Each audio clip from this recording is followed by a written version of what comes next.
पंढरपुर, जहाँ 28 युगों से साक्षात परब्रह्म पांडुरंग हरि अपने भक्तों के लिए कमर पे हाथ रख के खड़े हैं। पूरे भारत देश के आराध्य देव श्री कृष्ण जो यहाँ पंढरपुर में भगवान विट्ठल के रूप में प्रकट हुए। इसी पंढरपुर में भगवान विट्ठल संत जनाबाई के घर के कामों में हाथ बटाया करते थे। पंढरपुर में आपको संत जनाबाई के घर की वस्तुएं साक्षात भगवान विट्ठल के चरण चिन्ह और पावन चंद्रभागा नदी के दर्शन होते हैं। इस पंढरपुर में भगवान जाने कितने हजार वर्षों से एक ईंट पे खड़े होकर अपने भक्तों को दर्शन देते हैं। इस वीडियो में मैं आपको इसी पंढरपुर तीर्थ क्षेत्र के संपूर्ण दर्शन और मुख्य मंदिर के बाद और कौन कौन से जगहों पर आप जा सकते हो, ये सारी जानकारी देने वाला हूँ। पंढरपुर आप कैसे आ सकते हो, यहाँ रहने की सुविधा और भी सारी जानकारी मैं आपको इस वीडियो में देने वाला हूँ, तो इस वीडियो को पूरा जरूर देखना। दोस्तों welcome back to the channel. स्वागत है आप सभी का फिर से एक नए वीडियो में और साक्षात भगवान पांडुरंग विट्ठल भगवान की नगरी पंढरपुर में।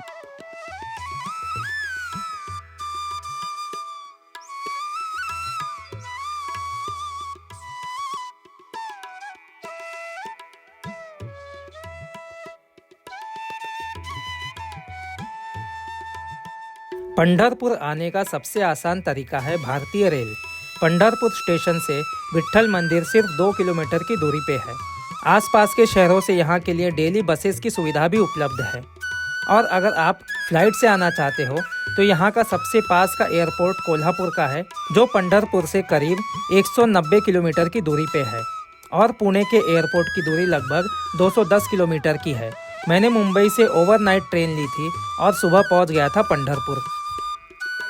ये है अपनी ट्रेन और यहाँ पे बहुत ज़्यादा नॉइज़ है, इसलिए मैं कुछ ज़्यादा बोलूँगा नहीं। ये वही ट्रेन है जिससे मैंने आप लोगों को शिरडी लेके गया था। ये ट्रेन हफ्ते में 4 दिन चलती है शिरडी के लिए मुंबई से, और हफ्ते में 3 दिन चलती है अपना पंढरपुर सातारा के लिए।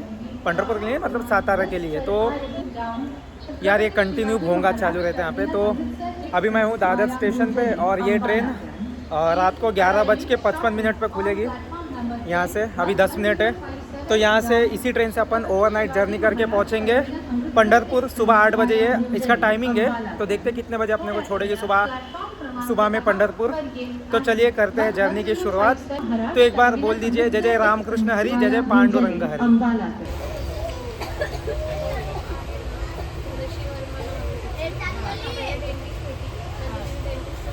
तो भाई अपनी ट्रेन अभी फ़िलहाल थाने को क्रॉस कर चुकी है। तो चलिए मैंने भी सोने की तैयारी कर ली, अपर बात है अपना। और चलिए अभी सो जाते हैं और मिलेंगे आपसे सुबह में डायरेक्ट पंढरपुर में।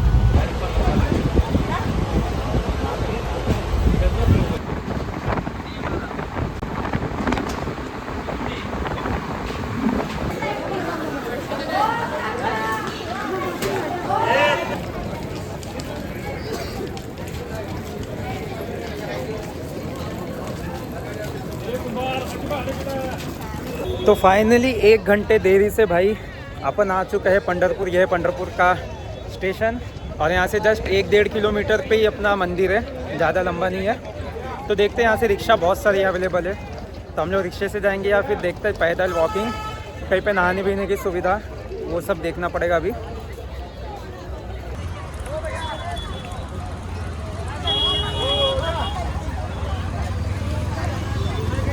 तो भाई यहाँ पे देखो दुनिया भर की शेयर रिक्शा है जो आपको मंदिर तक छोड़ देगी। तो हम लोग भी कोई रिक्शा पकड़ते और निकलते हैं यहाँ से मंदिर के लिए।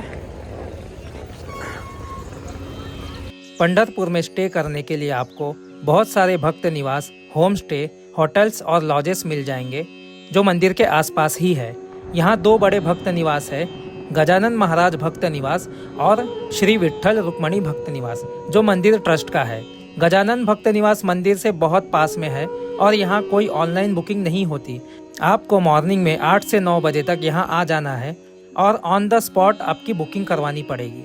विट्ठल रुक्मिणी भक्त निवास में आप ऑनलाइन बुकिंग मंदिर ट्रस्ट के ऑफिशियल वेबसाइट से कर सकते हो, जिसकी लिंक आपको डिस्क्रिप्शन में मिल जाएगी। इसके अलावा आपको मंदिर के आसपास 500 से 1000 रुपये में बेसिक स्टे ऑप्शंस मिल जाएंगे। और अगर आपको कोई रूम बुक नहीं करना तो आप चंद्रभागा नदी में ही स्नान कर सकते हो, और या फिर नदी के घाट के पास ही सार्वजनिक शौचालय और वॉशरूम की सुविधा उपलब्ध है। आप यहाँ स्नान आदि कर सकते हो। रही बात आपके सामान की, तो मंदिर के आसपास आपको बहुत सारे क्लॉक रूम्स मिल जाएंगे जहां आप सामान रख के दर्शन के लिए जा सकते हो। लेकिन अगर आपके पास कोई कीमती सामान है तो वो अपने पास ही रखना। तो भाई फाइनली अपन लोग ने एक यहाँ पे बहुत सारे रूम्स मिलते हैं आजू बाजू, और यहाँ पे गजानन महाराज का मठ वो धर्मशाला भी है, तो वहाँ पे भी स्टे कर सकते हो। और अपना मंदिर ट्रस्ट का भी एक धर्मशाला है, बट वो थोड़ा सा दूर है यहाँ से। तो हम लोग ने यहाँ पे ही एक रूम ले लिया बेसिक सा, फ्रेशन अप हो गए और अपना बैग वहाँ पे ही रख दिया, और वहाँ से अभी चल रहे हैं दर्शन के लिए। तो चलिए करते हैं दर्शन की शुरुआत। ये सामने है कृष्ण मंदिर। तो पंढरपुर की यात्रा की शुरुआत यहाँ से ही होती है। तो पहले यहाँ पे भगवान श्री कृष्ण के दर्शन करके यहाँ से ही बाकी के जो दर्शन है वो स्टार्ट होते हैं। तो चलिए अपन लोग भी करते हैं भगवान श्री कृष्ण के दर्शन।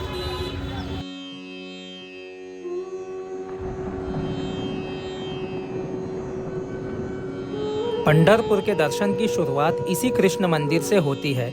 जो लोग पंढरपुर की परिक्रमा करते हैं वो भी अपनी परिक्रमा यहीं से शुरू करते हैं।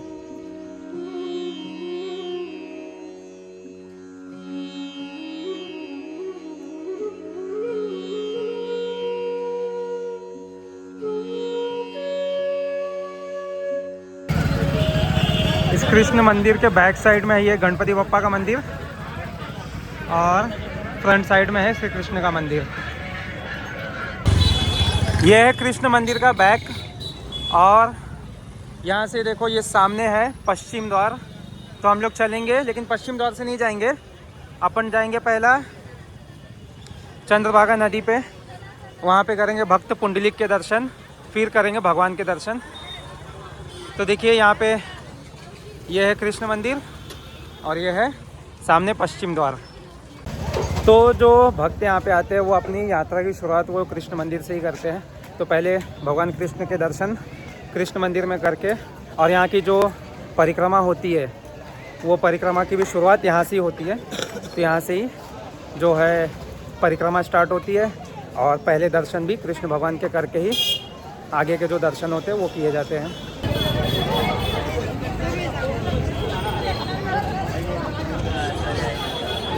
यह है पश्चिम द्वार, और यहाँ पे हर जगह आपको ऐसे लाडू प्रसाद जो काउंटर मिल जाएंगे। तो कहीं से भी आप लोग चारों तरफ से काउंटर तो ले सकते हो लाडू प्रसाद। तो ये देखो पश्चिम द्वार पे मोबाइल लॉकर काउंटर। तो हर जगह आप लोगों को ऐसे मोबाइल रखने के लिए भी लॉकर मिल जाएंगे, क्योंकि मोबाइल अंदर अलाउड नहीं है।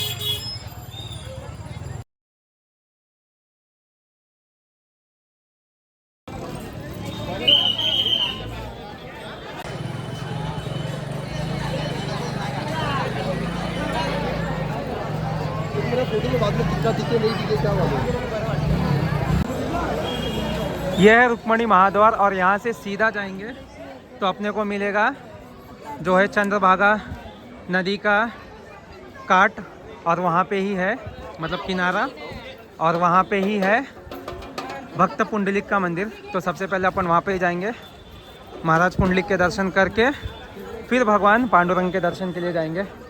तो देखो सामने ही दिख रहा है चंद्रभागा नदी का जो किनारा है वो घाट।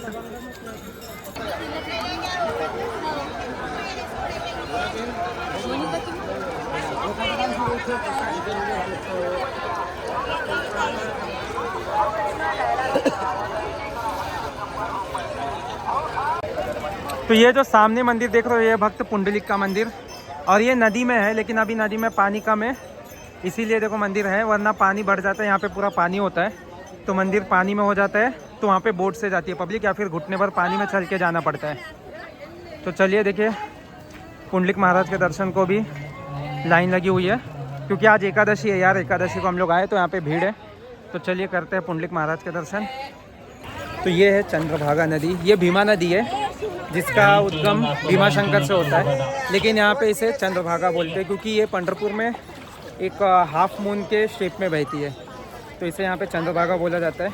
और अगर भीमा नदी का उगम स्थान देखना आप लोगों को तो अपना भीमा शंकर वाला वीडियो उसमें मैंने दिखाया है, और एक्चुअल नाम इसका भीमा नदी ही है। तो ये है चंद्रभागा, आप लोग भी चंद्रभागा के दर्शन कर लो। पुंडलिक जी महाराज भगवान पांडुरंग के बहुत बड़े भक्त थे। इनकी भक्ति से प्रसन्न होकर जब भगवान इनसे मिलने आए तब पुंडलिक महाराज अपने माँ बाबा की सेवा कर रहे थे। सेवा में लीन होने के कारण उन्होंने भगवान की तरफ एक ईंट सरका दी और ईंट पे खड़े होकर कुछ देर प्रतीक्षा करने को कहा। आज भी भगवान विट्ठल उसी ईंट पे खड़े होकर भक्तों को दर्शन देते हैं। भक्त पुंडलिक के कारण ही भगवान यहाँ आए, इसलिए मुख्य मंदिर में दर्शन से पहले यहाँ दर्शन किए जाते हैं। पुंडलिक महाराज के मंदिर के पास ही आपको संत जनाबाई, संत तुकाराम महाराज का भी मंदिर देखने को मिलेगा।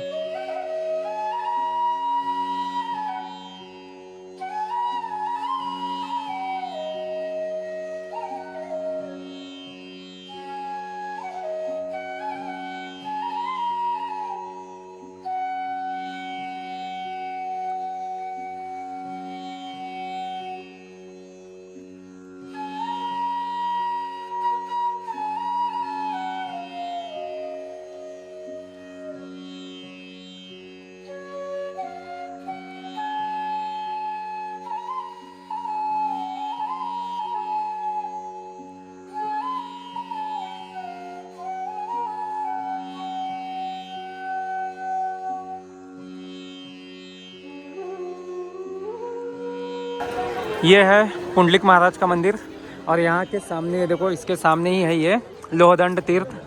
तो यहाँ पे है ऐसा कहा जाता है कि रुक्मणी माता यहाँ पे एक पत्थर की नाव लेके आई थी और पत्थर की नाव यहाँ पे दिखाई भी जाती है। छोटी सी नाव है पत्थर की, उसको पानी में छोड़ा जाता है और वो नाव तैरती है यहाँ पे। तो ये वो तीर्थ है, देखो यहाँ पे लिखा भी हुआ, ये थे दगड़ाची नाव पानेवर तरंगते, गंगा तीर्थ।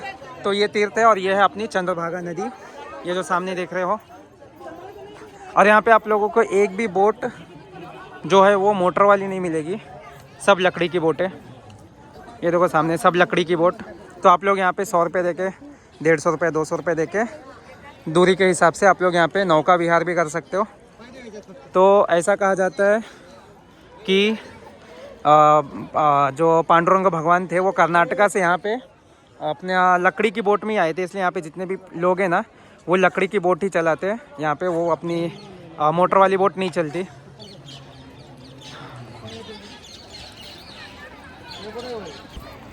यह है भक्त पुंडलिक महाराज का मंदिर और यहाँ से वो सामने जो आप लोग को दिख रहा है वो है इस्कॉन प्रभुपाद घाट और वो है यहाँ का पंढरपुर का इस्कॉन मंदिर जो सामने देख रहे हो। तो वहाँ पे जाना है तो आप लोग को यहाँ से बोट लेके जाएगी, जा सकते हो बोट से।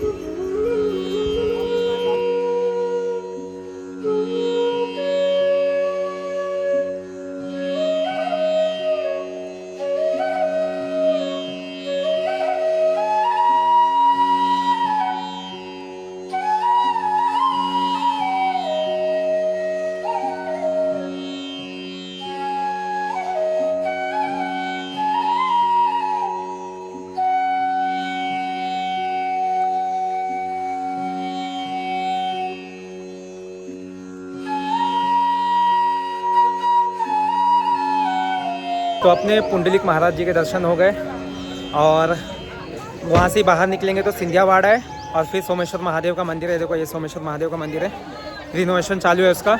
अब यहाँ से ही सीधा महाद्वार है।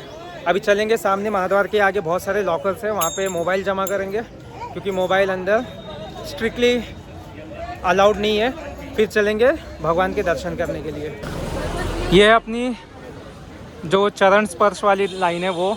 और ये भाई ये पीछे घाट है, तो घाट से पूरा चालू होते, देखो यहाँ पे है, यहाँ से अंदर जाएंगे तो घाट है, यहाँ पे भी घाट है और घाट से चालू होती है ये लाइन।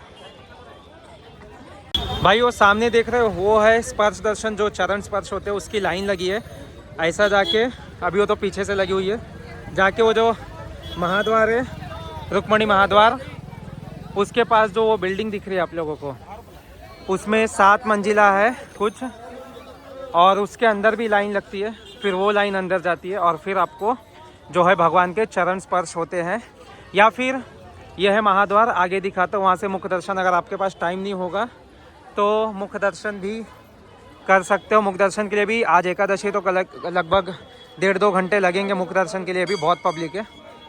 और ये देखो ये सामने बिल्डिंग है, इसमें लाइन जाती है, फिर यहाँ से जाती है अंदर मंदिर के। तो देखो ये है महाद्वार, लेकिन यहाँ से एंट्री नहीं होती, लेकिन यहाँ पे 2 इम्पोर्टेंट दर्शन है, वो दर्शन करके हम मोबाइल जमा करते हैं, वो दर्शन आप लोगों को करवाते हैं। तो ये देखो ये है पहला संत चोखा मेड़ा की समाधि।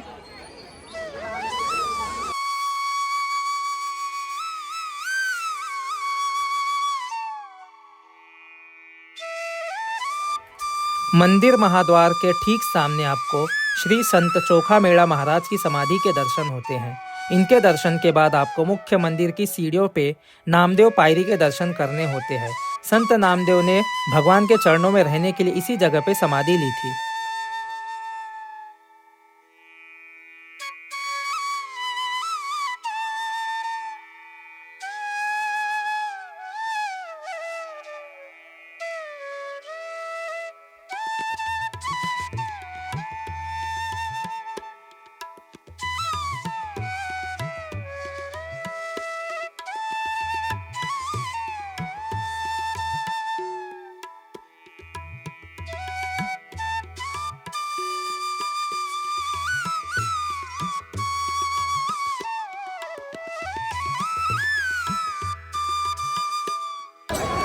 तो देखो ये है महाद्वार, और महाद्वार के बाजू में ही आपको मुख्य दर्शन की लाइन मिलेगी। यहाँ से आप लोग मुख्य दर्शन के लिए जा सकते हो, वो सामने दिख रहे हो मुख्य दर्शन है वहाँ से।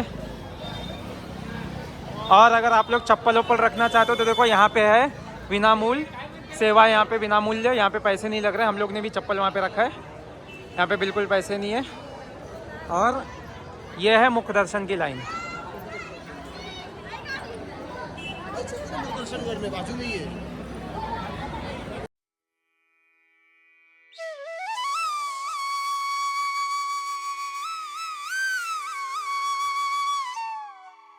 विट्ठल रुक्मिणी मंदिर के मुख्य गर्भगृह में आपको भगवान पांडुरंग विट्ठल जी के दर्शन होते हैं। यहाँ कोई भी छोटा या बड़ा नहीं है, यहाँ सभी भक्तों को भगवान के चरण स्पर्श करके दर्शन होते हैं। यहाँ भगवान अपने कमर पे हाथ रख के अपने भक्तों को एकटक निहारते हुए सुंदर मनोहर दर्शन देते हैं। इसके बाद आपको माता रुक्मिणी के दर्शन होते हैं, जिनका मंदिर भी इसी मंदिर परमाइसेस में है। इनके साथ ही आपको श्री राधा जी और सत्यभामा जी के भी दर्शन मंदिर परमाइसेस में होते हैं। और फिर आप उत्तर और पश्चिम द्वार से बाहर आते हो। तो फाइनली अपने 2 घंटे बाद भगवान पांडुरंग के दर्शन हो गए हैं, चरण स्पर्श दर्शन। तो हम लोग ने जो चरण स्पर्श दर्शन है उसकी लाइन में हम लोग लगे थे, तो भीड़ तो थी, लेकिन भाई जल्दी जल्दी तो 2 घंटे में हमारे दर्शन हो गए। 11 बजे हम लोग लगे थे, 1 बजे मंदिर से बाहर आके दर्शन करके। ये मुख्य दर्शन वाली लाइन है और इसी के बाजू से जाता है रास्ता अन्य छत्र के लिए, तो हम लोग भी वहाँ पे ही जा रहे हैं। तो महाद्वार से आगे आने पे ये है प्रसादालय, दोपहर के 12 से 2 बजे तक और शाम को 7 से 9 बजे तक।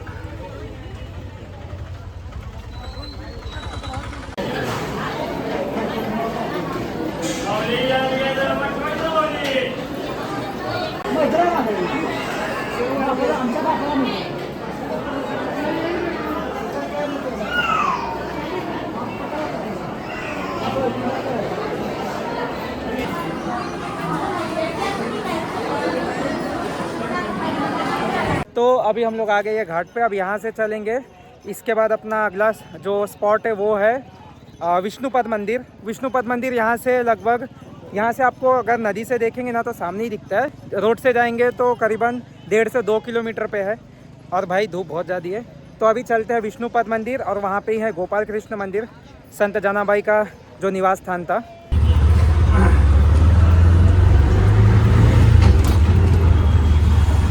तो भाई 20 रुपये शेयर रिक्शा, बट हम लोग 2 ही जन थे तो 30-30 लिया, 60 रुपये। बहुत पास में 2 किलोमीटर ही है विष्णुपद मंदिर। ये देखो ये रोड है, रोड से अंदर जाना पड़ता है और अपना घाट से दिखाई देता है विष्णुपद मंदिर। तो वहाँ पे भगवान विष्णु के चरण चिन्ह है। तो चलिए करते हैं विष्णुपद मंदिर में दर्शन। उसके बाजू में ही जनाबाई का मंदिर है। रिक्शे वाले ने 30-30 रुपये लिया, अगर शेयर में 3 जन रहेंगे 4 जन रहेंगे तो 20-20 रुपये लेते हैं विट्ठल मंदिर से विष्णुपद मंदिर तक आने का। तो हम लोग तो 2 ही जन थे, मैं और आदि पीछे। तो विष्णुपद आने के लिए हम लोग को 30 लिया 60। और यहाँ से अभी बाहर छोड़ा, वहाँ से थोड़ा सा चल के अंदर जाना पड़ता है। तो चलिए।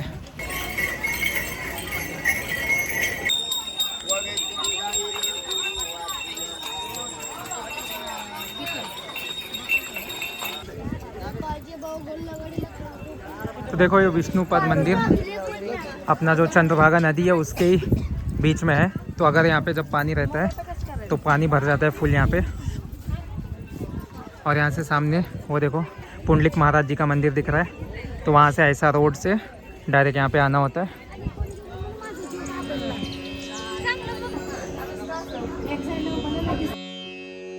चंद्रभागा नदी के बीच में बने इस विष्णुपद मंदिर में आपको भगवान श्री हरि और उनकी गाय के चरणों के निशान एक चट्टान पे दिखते हैं।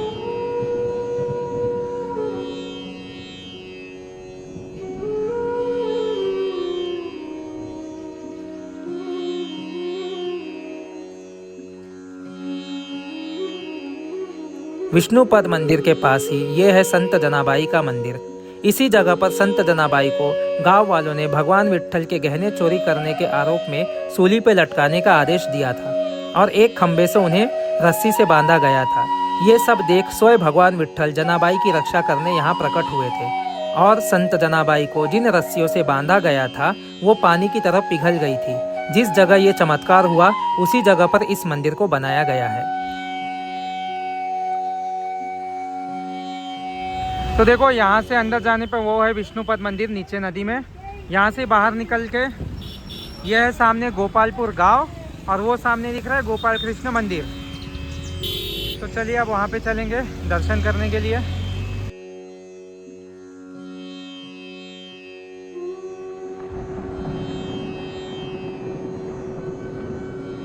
इस गोपाल कृष्ण मंदिर में आज भी वह जगह स्थित है जहाँ संत जनाबाई रहा करती थी। संत जनाबाई के बर्तन, उनका चूल्हा, सभी वस्तुओं को यहाँ संभाल कर रखा गया है। यहाँ आप इन सभी के दर्शन कर सकते हो। भगवान विट्ठल संत जनाबाई के रोजमर्रा के कामों में हाथ बटाने यहाँ आया करते थे। यहाँ आपको संत जनाबाई का जो पुराना घर था उसके भी दर्शन होते हैं जो जमीन के नीचे है। ये थे पंढरपुर के मुख्य मंदिरों के दर्शन। इसके अलावा आप विट्ठल मंदिर से 1.5 किलोमीटर की दूरी पर संत कैकाड़ी महाराज मंदिर के दर्शन कर सकते हो। ये मंदिर बहुत बड़ा है। इसका निर्माण कैकाड़ी महाराज ने करवाया था। इसे घूमने में आपको 1 से 1.5 घंटे लगेंगे और कुछ सीढ़ियाँ चढ़नी और उतरनी पड़ेगी। तो जिन लोगों को चलने में दिक्कत होती है उन्हें यहाँ तकलीफ हो सकती है। इसके अलावा आप विट्ठल रुक्मणी मंदिर से 3 किलोमीटर पे स्थित तुलसी वृंदावन उद्यान घूमने आ सकते हो। यमाई तालाब के पास बने इस उद्यान में आपको 25 फीट ऊंची भगवान विट्ठल की मूर्ति के दर्शन होते हैं। यहाँ आप शाम को आना। इसकी एंट्री फीस 15 रुपये है। यहाँ आपको अलग अलग प्रकार के तुलसी के बाग, संतों की मूर्तियाँ और फाउंटेन देखने को मिलता है। तो गाइस ये था अपना पंढरपुर का जो फुल टूर गाइड। आप लोगों को वीडियो कैसा लगा कमेंट सेक्शन में जरूर बताना और चैनल पे नए हो तो चैनल को सब्सक्राइब कर लेना ऐसे ही आने वाले अपकमिंग जो है इंफॉर्मेटिव वीडियोस के लिए। और मिलते हैं नए वीडियो में। चलिए करते इस वीडियो को यहाँ पे ही एंड। मिलते हैं नए वीडियो में, तब तक के लिए जय जय राम कृष्ण हरि, जय जय पांडुरंग हरि।